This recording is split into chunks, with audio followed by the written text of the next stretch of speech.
Everybody, it's Invicta. It's time for another Eden Run here at the Binding of Isaac Victor Repentance series. Happy Tuesday, Mosh Pit. We did have another video crossing 3,000 likes. Now we are only 7 away from hitting the R-Key Challenge goal on the like streak. Thank you all again very much for all the support over the weekend.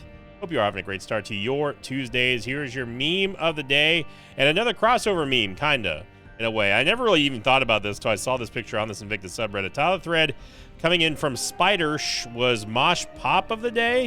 And then in the thread, they also said, I've been watching Invicta with Funko Pop Reaper from Overwatch. I'm starting to think he's developing an identity crisis.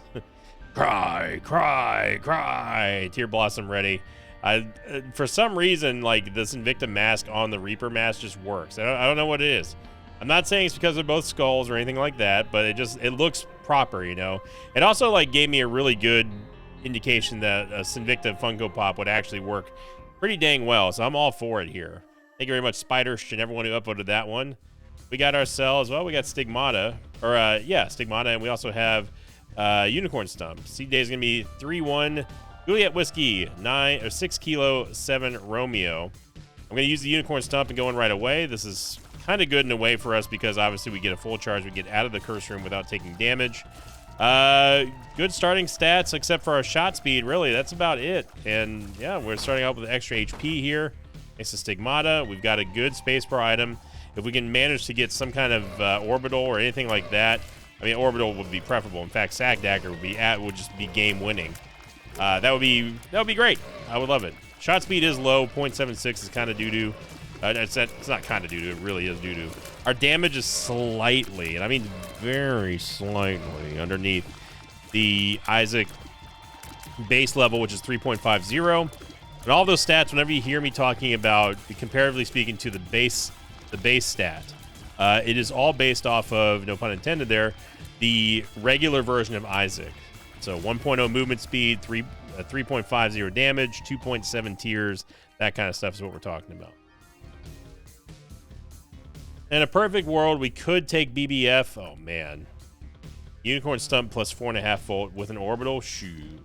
In a perfect world, we could take BBF, and then we could simply just lead off every single room with our Unicorn Stump. The problem with that is that it doesn't always work like that, and we don't live in a perfect world. I think if we lived in a perfect world, that'd be very boring. There'd be no strife, no anything. I'd be happy with everything in Isaac. Who wants to live in a world like that? That's not entertainment. I'm gonna slowly push this arrow over here. Thank you, Mr. Spike. Appreciate it. And inside of our super secret room is a super secret Eternal Heart, which I will take, obviously. Yeah, BBF I don't think is the best play for us, although she still could work. Let's see what we get off of Pretty Plum. I mean, we could make it work. And I'm trying to get... that actually didn't actually... I was expecting it to hit me, but I'm surprised it didn't. Okay, there we go. I stood next to that bomb because I wanted her to move towards us. I didn't really want to use that bomb, but our DPS is not bad. It's just our shot speed is bad.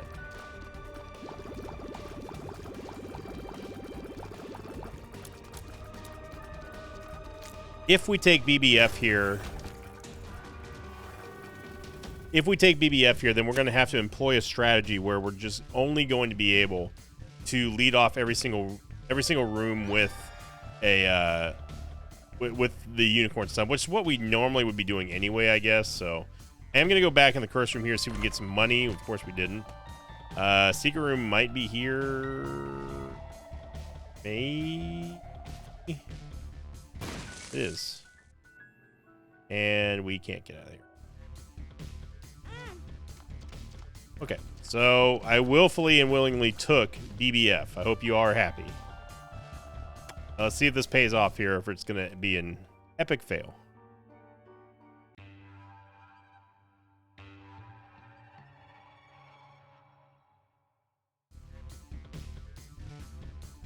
We're going to last week's question of the episode, coming in from brhm.cc. Title of the question was, question of the episode, seen plenty of stressful Isaac runs, was wondering if you ever had a run so stressful that it completely derailed whatever plans you had for the day of the week or the week. There's never been an Isaac run too stressful where I was like, this has just ruined my day. There have been a couple of runs that have been very stressful, but in terms of affecting me to the point where it kind of like just bums me out, no. I can't honestly say here that I'd be dwelling on a run that was just so bad that I just had to like just not do anything for the rest of the day. That's Isaac doesn't affect me that much. Now, being frustrated, of course, yes. There have been times where the last thing I even want to do is look at Isaac, due to just how, like, it's usually a really bad crawl run or something like that. That is like, man, that just there's almost no joy in winning runs like that. As far as stress is concerned, obviously the biggest stress one that I can remember, recent one anyway. Oh, thank you, BBF. Was the TM Trainer run where I was like, yeah, this is it, the worst run of all time. That one. The one that we ended up doing, you know, I think it was the last one that we ended up replaying for the worst run redo, and then we somehow made that run worse. Whoop to Whoop helps us better right now than Unicorn Stump for sure. Oh boy. Whoop to Whoop. Unicorn Stump's good, but I don't think that it holds value right now over Shoop. I really don't. Now, the real sad thing, I'll get back to the question in a moment, but the real sad thing here is that we don't get 4.5 full on floor 1. We will never see it again on this run, which sucks. Because that would have been the play there for us to get Shoop to Whoop and the 4.5 full with these stats. But yeah, that run in particular, the worst run of all time, with the TM Trainer, the one where we got Ouroboros Worm and we couldn't hit anything. That run was about as close as it got to me being like, I can't function anymore today. It was equal parts frustrating and also annoying, which I guess is the same as frustrating.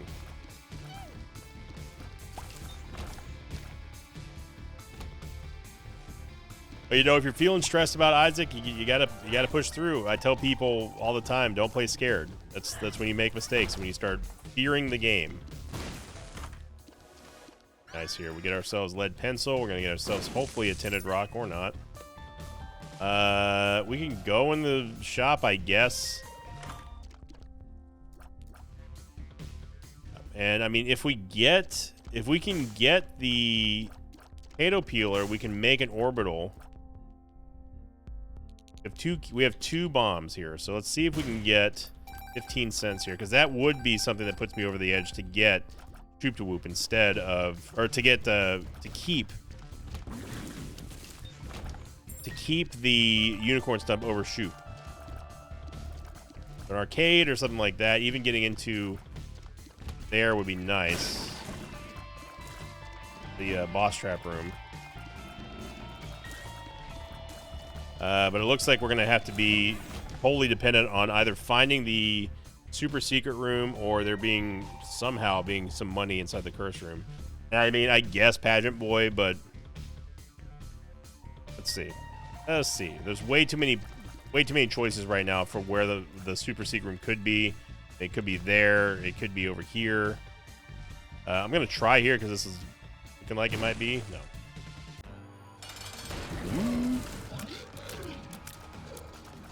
So if we can get 3 cents from somewhere, that would be ideal. One time we actually won an orbital here, and there's not a horseman to be found.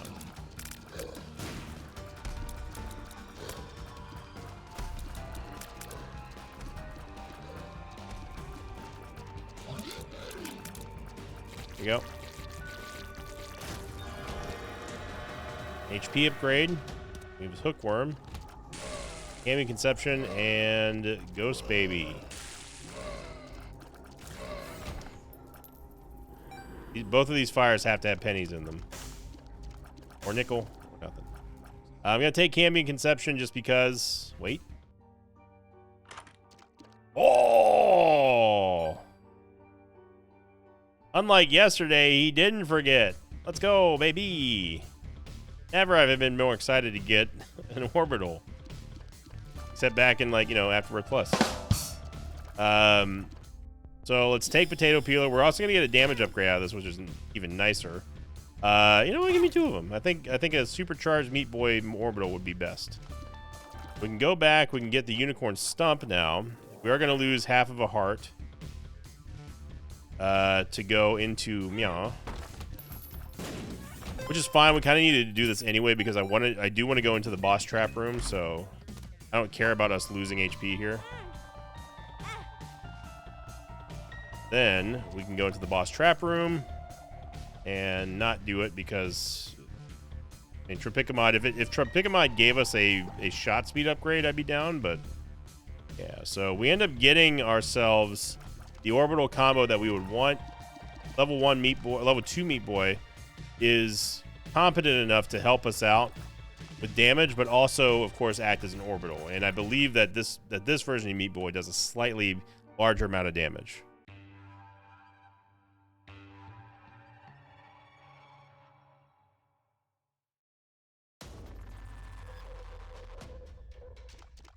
Stoked about that, but we still got to be careful here. I do want keep the Lucky Rock, I suppose, especially with us having BBF.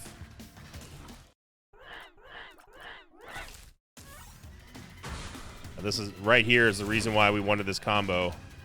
You're seeing no shooting involved here. We just simply go straight for the jugular and just use our orbital. Just aggressively attack the rooms that we go in with Unicorn Stump and the orbital.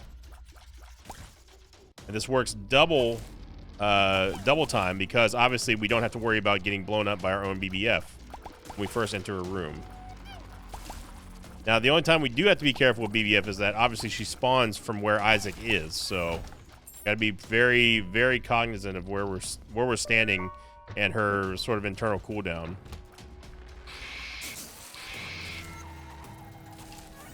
There we go.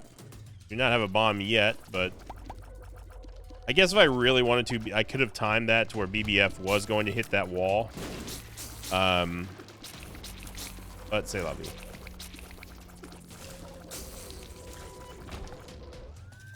A little bit of a misplay there. I could have walked in here and walked out for free if I had played the Unicorn Stump beforehand.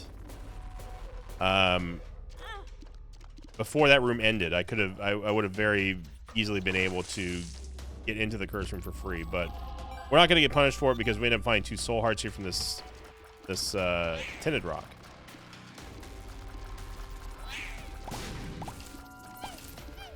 So if you're wondering where those pennies came from, they came from our trinket, which is the Lucky Rock. And the Lucky Rock has a very slight chance, it used to be a guaranteed, but not anymore, of paying out with a penny every time you destroy a rock, a pot, a skull, mushroom, that kind of stuff.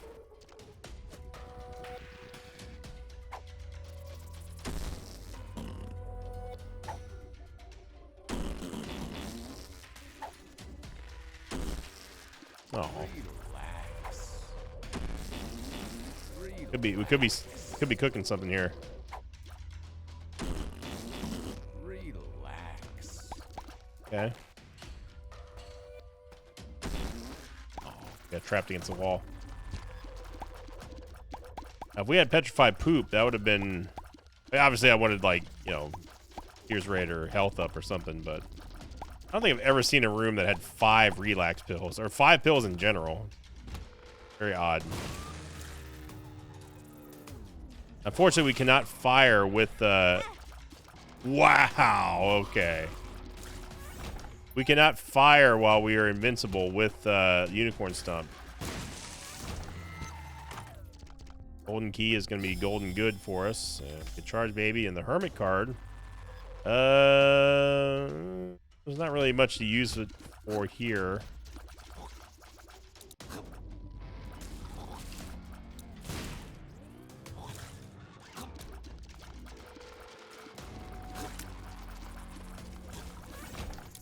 And yeah, if we end up getting a boss item that is just not worth anything, then I may use it on the boss pedestal. Let's see. Obviously, we want to get the 9 volt. That'd be amazing with the unicorn stump. Charge Baby can also feed us back a charge. The dark one. Oh, BBF's been doing. She's been doing okay. She's been doing some damage. She's been getting us a secret room or two. Absolutely something that we're going to keep here. So I'm not going to use the Reverse Hermit card. Reverse Hermit card is going to give you the monetary value for anything and everything that's inside of the room with you. So if you use this on an item pedestal, chances are it's going to be worth a decent amount of money for you. I don't know how we were able to hit that on the wall, but take it. Dogtooth, it is a movement speed up and damage up. It's going to help us be more accurate with our secret rooms as well, so kind of a hard thing to pass up. Secret room's going to be right there, but we don't have a bomb, so...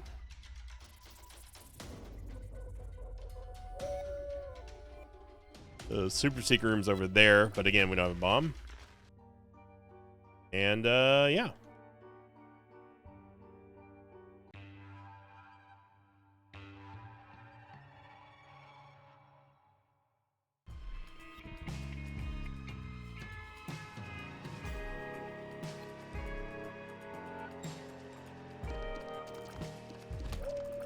Okay, so I'll demonstrate what I was talking about as a slight misplay of that last floor here. If we have the unicorn stump, we can actually activate it before clearing the room. And then that way we can get a full charge, walk in here. Now this room is not dependent on us actually having combat in order for us to get that full charge back and walk out for free. That was the misplay that I was talking about. It's a very slight misplay, but it does cost us, it costs us a half heart. Now, the only consequence of doing that play here is that we don't have Unicorn Stump for one room, which is a small price to pay for getting into a curse room for free, in my opinion. Into the secret room here. It's going to be a bunch of super secret nothing. But if we get a bomb, we can get into the boss trap room, and that would be nice.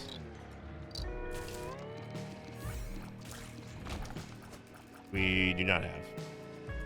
So we have a bomb target here for the boss trap room.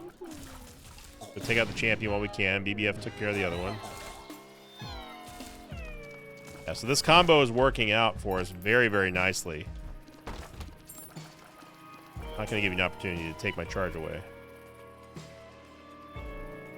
course, if you're going to be a jerk about it, then I will find you. I don't have a very particular set of skills, and I'm not good at anything, but I will find you. I will get my charge back. Okay, so we got a bomb. Let's go into the boss trap room. I'm not even going to think about it right now because this is absolutely going to be worth it. And if it's not, we can use the reverse hermit card and still get monetary value out of the item pedestal.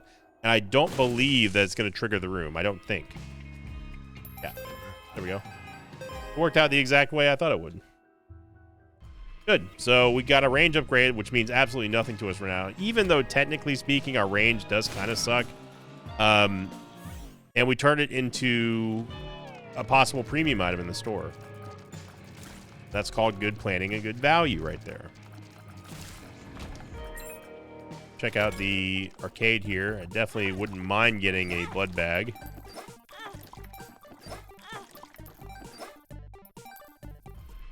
And we could use the unicorn stump if I really wanted to on the donation machine, Temperance Bank. Not going to do that right now. Because we don't even know if we need money currently. That's not to say that we're not going to need money later on, but my point is that we still have a lot to go clear in this room, in this floor, before we end up thinking about playing temperance machines. But getting a blood bag would be nice for HP as well.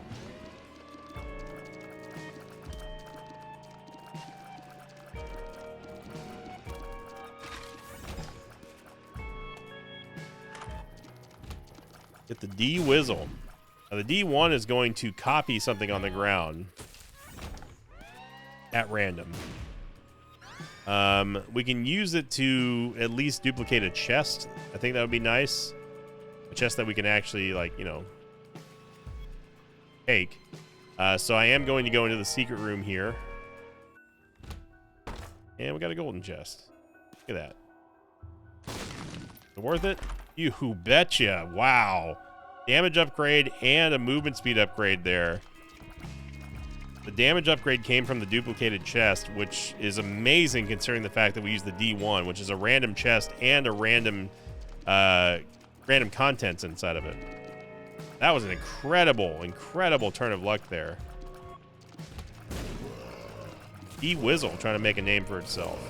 The D1 used to be a lot better. It didn't used to be random in terms of what you got. It was always going to be the same thing. If you duplicate a dime, it's going to be a dime. If you duplicate a golden chest, it's going to be a golden chest. And then, for whatever reason, Repentance, they made it to where now it's random. It's just the same type of item. So if you duplicate a dime, you're guaranteed to get a coin. If you duplicate a golden chest, you're guaranteed to get a chest, but you don't know what type it is. So it takes the strategy level away from the player, and I don't like that. But there's a lot of stuff in Repentance that happens that it's just like, okay. It's the game they want, so we have to adjust accordingly. Got the super secret room here. Thank goodness the BBF can't run in the chest. That would be real bad. We have no bombs, but we do have 2 barrels in here. And we get a tears upgrade and shot speed upgrade. The chests are carrying us through this run right now, and I'm all for it. Get a bone heart here, which I will take, obviously. And let's see if we can hopefully get a devil deal here. I could just use unicorn stump to walk over that, but man. Okay, we get Fallen. Fallen's going to be a guaranteed devil deal at least.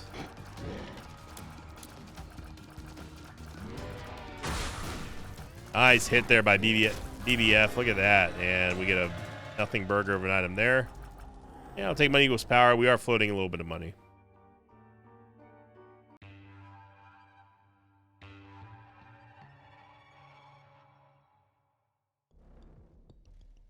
Yeah, down to 7 on the like streak goal, everybody. We are almost there for the R-Key challenge. And I am very much looking forward to doing that one. As with a lot of the R-Key, or as with a lot of the challenge runs, or silly, goofy, wacky challenge runs that we do for like streak goals, it's another one where people have probably never seen it, and it sounds stupid at first glance until you actually see it in action, and you're like, oh, this is why this was so popular. It turns Isaac into kind of like a different type of roguelite. One where if you get hit, you basically, quote, die. Finger air quote, die. Have to go to the start, and then you're picking up where you left off.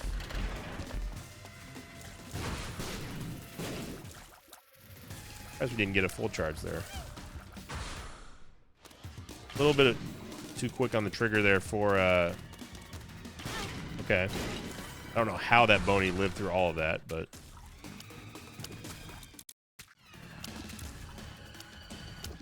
Yeah, see, and this is the big consequence of them nerfing orbitals and making them spin so fast that it is just not... It's not reliable to have an orbital as your primary offense anymore, which really sucks. It really does. Because the orbital play pre-Repentance was just so... It was so unique and so challenging but rewarding. You're playing the game in a much different way than was intended. And it was sort of like an emergent strategy that when you saw people get happy about orbitals, that's a good thing. It's like, okay, so this is something that's different. This is something unique. And something that if players feel like their accuracy with their controller or the keyboard or whatever is not up to snuff, it's another way for them to play. And I think that is healthy for the game. I think that limiting the amount of types of ways that players can win a game, all for the sake of balance, question mark, is not healthy for the game. I think that it can be done in a better way. The orbital change was definitely one of the bigger head scratchers of Repentance. Doctor's remote. I mean, we can use it to get a few more extra cents here. Gonna give us a nice damage upgrade. Well, it's money that we're about to probably spend anyway. Or not, because it's back-to-back greed fights.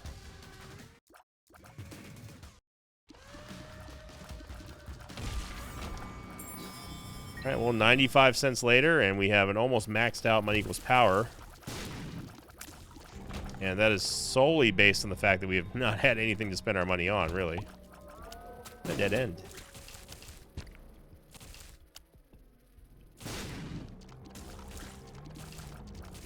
It's really weird how if you use an orbital in Repentance now, your targets push you away from them. You have to kind of like continually just run into, like, make collisions with Isaac's body. And that, again, is because of the fact that you're trying to make sure that the orbital is making contact, which in turn is making it to where you have to get as close as humanly possible. A crawl space in here?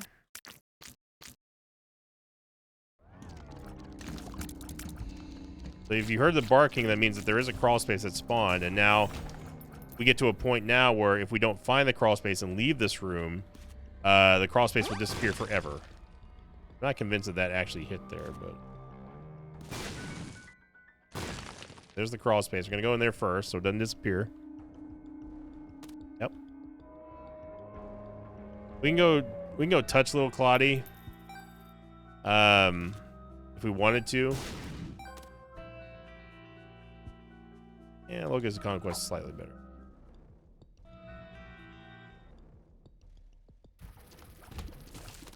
We can get a temporary little Claudie, but I'm not going to keep it over the Locust of Conquest, because little Claudie is great, don't get me wrong, but it dies pretty easily.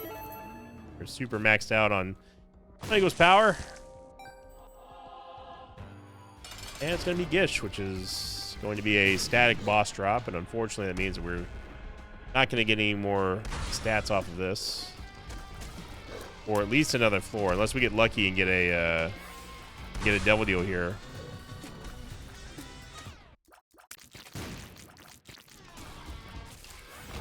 Yep.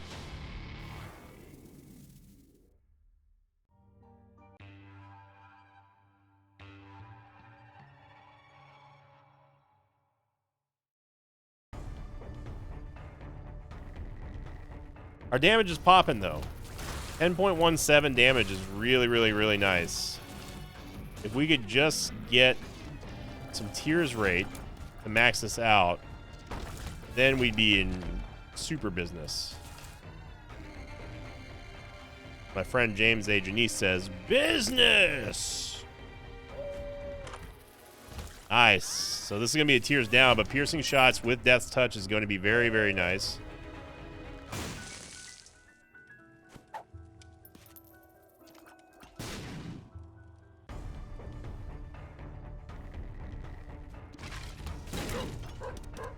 Oh, another crawl space. But where is it, though? I don't think it can be located under a skull, can it?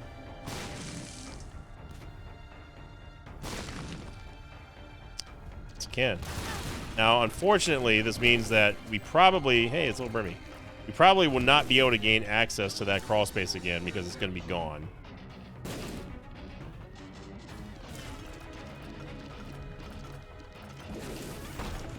Going where Little Brimstone came from, by the way, it's from Cambion Conception. Taking damage.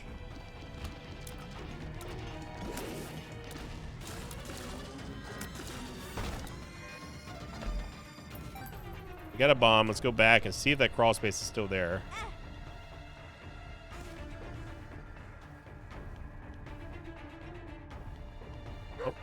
Oh, it is. So surprised. And we get Mini Mush. Now Mini Mush, we get a little bit of a movement speed upgrade here. And a much needed range upgrade, which is still not the most important stat that we were looking for, but it is nice to shore that up a little bit.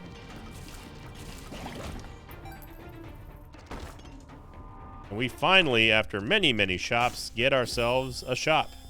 A real bona fide shop. And boy howdy, what a shop it was. Was it worth the wait? I'm gonna say no. Decidedly not worth the wait there. All right. Now this is inevitably whenever I get money equals power, someone will say, "Wait a second, aren't you just removing damage from your run? You spent money. Shouldn't you be holding on to the money?"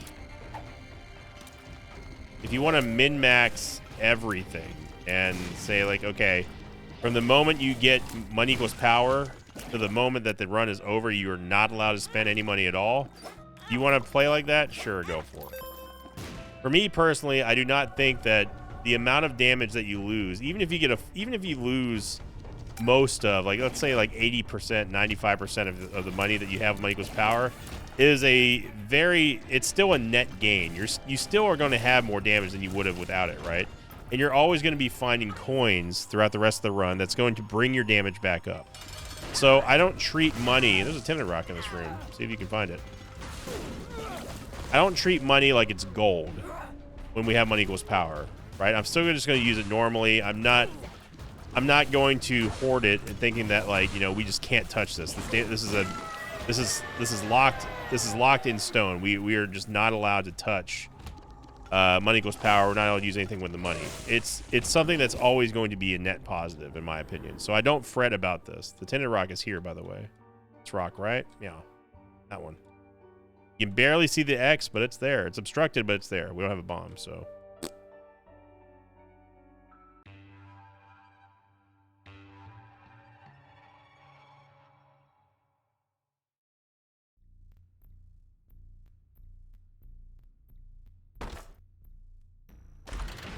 Get Goat Head, which is going to give us a guaranteed devil deal.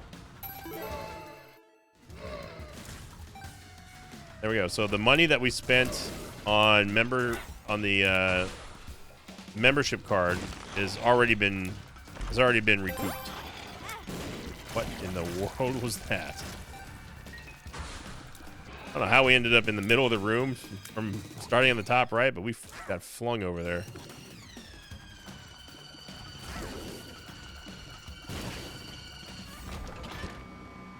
So we don't have any bombs anymore. Bombs have still been an issue on this run. I'm going to be honest, if we didn't have Goat Head, I would have probably already been, I would have just used AWAS. Shot speed upgrade, thankfully. We get 2 diamonds, which does absolutely nothing for us, but we're going to use it anyway because we're big and smart like that. Well, pot shot there by that screaming fetus. As soon as we walked in, there's always a tiny little brick that prevents you from moving up and away from the fetus. The shot in the game loves to do that kind of cheap stuff. Whole lot of nothing there, but this tells me that maybe, just maybe, the boss is down here instead. Obviously, the piercing shots plus now the increased shot speed that we're getting is going to help us out tremendously. Oh, Conquest Fly, he took the fun away. I wanted him to see his explosive death slowly approaching. We just get blocked by Larry Jr.? He just totally stuffed us right there. I'm like Patrick Ewing up in here. A random placenta here. We'll take that. Secret room is meow. There's a very high percentage wall here, so not surprised me that it was there.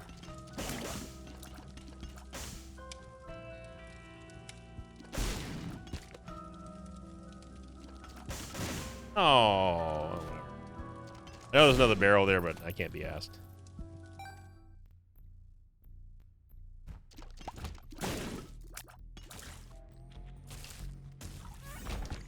Soul Heart here. Everything's looking good. Smelling good. Tasting good. That reminds me. I meant to talk about this on another video.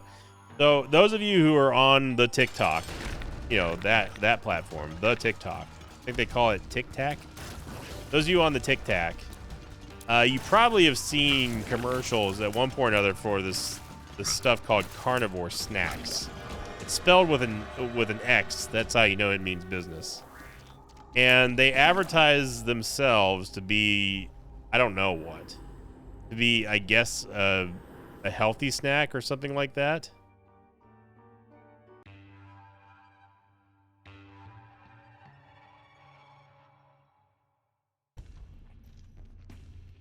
And the carnivore snacks are basically they kind of pride themselves on being like, oh, it's made in the USA and it's 2 ingredients. It's just beef and salt. And so on a whim, I was like, you know what? I'm tired of seeing ads for this crap. I'm gonna go to their website and get it. I didn't get it off of anyone's TikTok store because that just is screaming for someone to take your credit card information. But I went to their official website. It's like carnivoresnacks.com or whatever. And I picked up one of the base, I guess the base version, which is the ribeye, and then the most highly rated version, the most popular one, which was the brisket.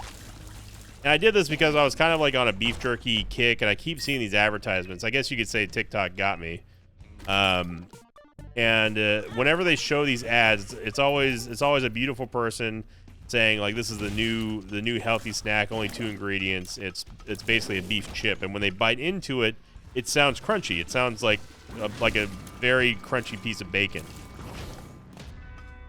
And I'm a sucker for anything, any type of beef, any type of carnivore stuff. I'm down for it. Your boy loves eating meat. So it took 2 weeks for me to finally get them after I ordered them.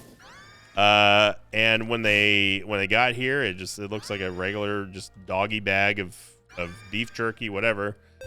Opened it up, there's immediately a very bad, non-appetizing smell coming out of it. It's not like rotten, it smells not like it was made for human consumption. So it's like, it's probably the fat. Like, it's probably just the fat, because it's literally, they took a ribeye steak, like a sirloin, or not a sirloin, but a ribeye, and sliced it sandwich thin at like a deli, and then they just dehydrated it and added a little bit of salt in there. So you can imagine what that probably smells like. It doesn't smell appetizing. It smells beefy, but not in a not good way. But I was like, all right, it's probably the fat, whatever. You know the way that bacon fat smells after it's been sitting out for a little bit too long. Not quite enough to make you lurch, but not appetizing enough for you to just tear into it right away. So I finally try one. It's not crunchy like a potato chip or a beef chip as they advertise. It's not. It's like it's basically like the bare minimum amount of crunch that a piece of bacon would have to be considered crunchy. Like very mild crunch. It's almost like a collapsing crunch, It's like a crunch if you go get the bacon at Denny's, right? I'm a big fan of Denny's, but their bacon is the cheap stuff. And so I bite into it. I'm like, well, that wasn't crunchy. And I got it's full fat, so there's fat strips on there along with beef, and I'm sitting there chewing it. I'm like, this doesn't taste bad, but it doesn't taste good. It doesn't taste like anything. And when you hit the little salty bits, like that's the most appetizing part.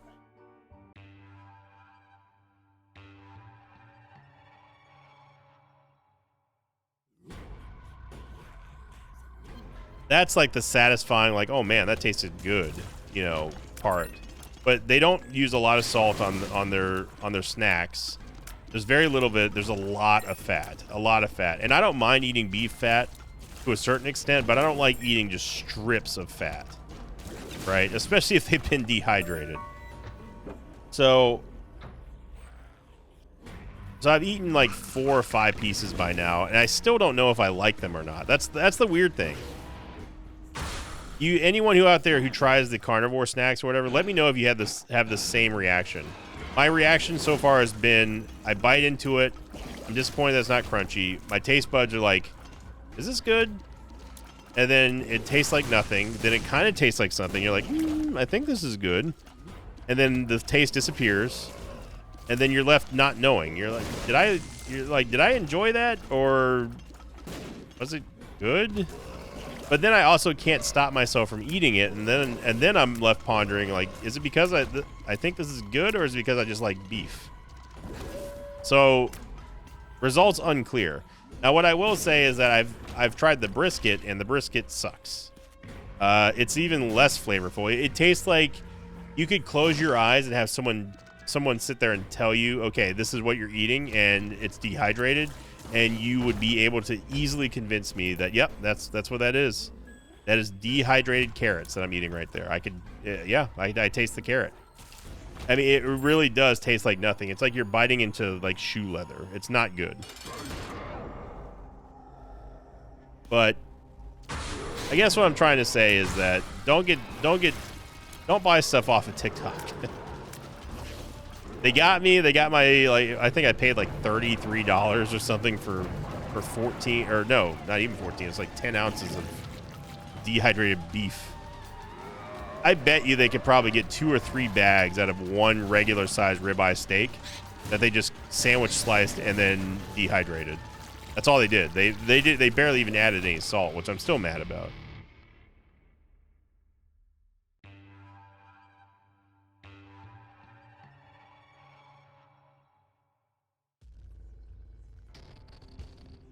But what I want to know is there... Oh, man, we can make a huge play with Sack Altar. I'm going to do it. It was not worth it. I would like to know, though, and you can answer this for me. I would like to know if there's ever been something that you saw advertised on either on the internet or TV. Do you remember what that is? And been like, this was exactly the way that they described it. It's awesome. Excuse me. Because I'm not really an impulse buyer. If I see something that I really, really, really want, then I'm kind of down for it. And I don't really care where I saw it from. But it takes a lot for me to be influenced by something. I will say, when I used to watch Good Mythical Morning, Rhett and Link, they used to sell me on things more so than any advertisement ever could. Because they would do all, like, you know, the what if challenge, or will it, not what if, but will it challenges and all that kind of stuff. And the stuff that the kitchen would make would just be delicious. So they would be doing, like, what is the best frozen pizza taste test, or what's the best waffle taste test. And all of a sudden I find myself sitting here wanting ramen and stuff. In fact, it was because of Rhett and Link that I started liking ramen, and I used to not like ramen. And then there's a local ramen place that I go to semi-frequently that's really, really good. Sissy! How you doing, little sissy? I've definitely bought more things because of Rhett and Link than I have in any amount of advertising. That's why they call them influencers.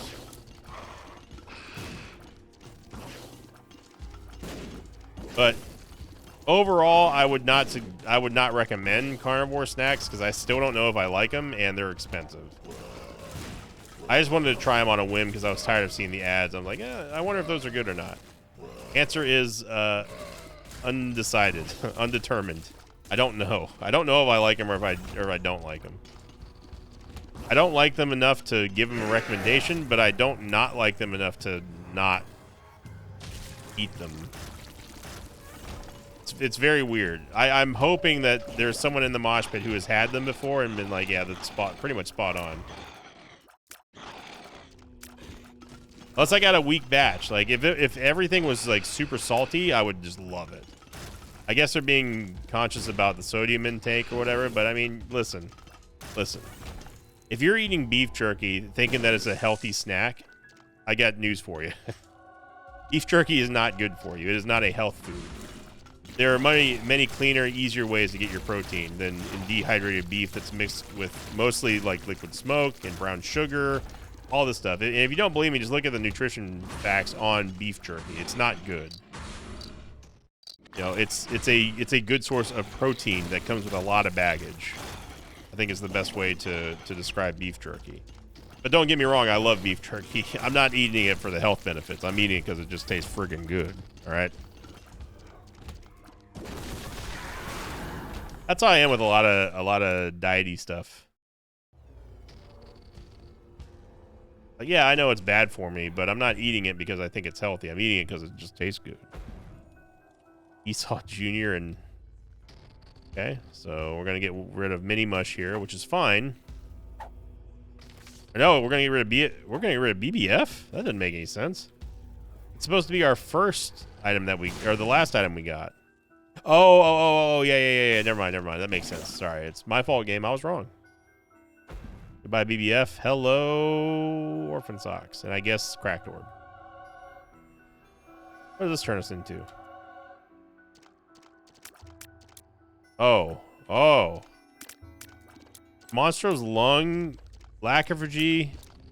Wow, that's probably and we have Incubus too. That's probably a super powerful tier. Let's find out. Yeah, that's like chocolate milk levels of supercharge right there. If it explodes, that's the thing. It has to explode. So we're technically now we are Esau Jr. as a character. We're no longer Eden. I think it's actually better if we don't hit anything with our tier. I think. We also have a 1-up. I don't know what it is though.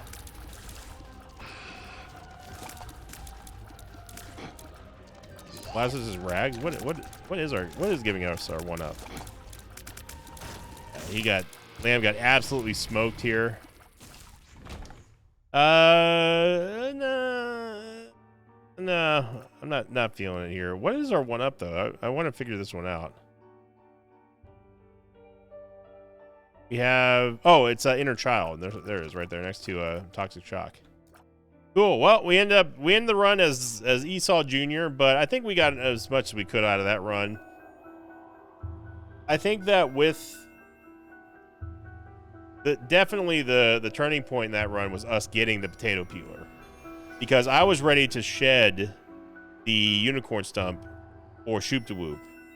It was really unfortunate that we didn't get 4.5 volt in the first floor, but it worked out at the end of the day, because you saw even one little simple combo like that, even with the nerfs on the orbital, it still pulled us through and carried us through pretty much this entire run. And you got to see a little bit of the trick with the curse room and having combat previous to that. So thank you for watching, everyone. I do appreciate all the support as always. Thank you for getting us to 3,000 likes. We're now only 7 away from the R-Key Challenge, and I hope you have a fantastic start to your Tuesday here. Thank you for the support on the TCG Shop Sim series as well.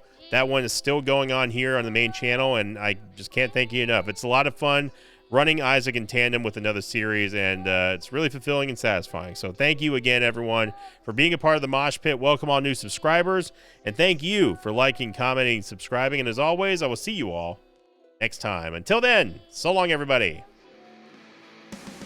Thanks for watching this video. Like, thanks to pages of mine like Seven Fangs, Some Poodoo, and OWTF LOL. If you'd like to have your name read at the end of an Isaac episode, check out my Patreon campaign, which you can find over at patreon.com/Sinvicta.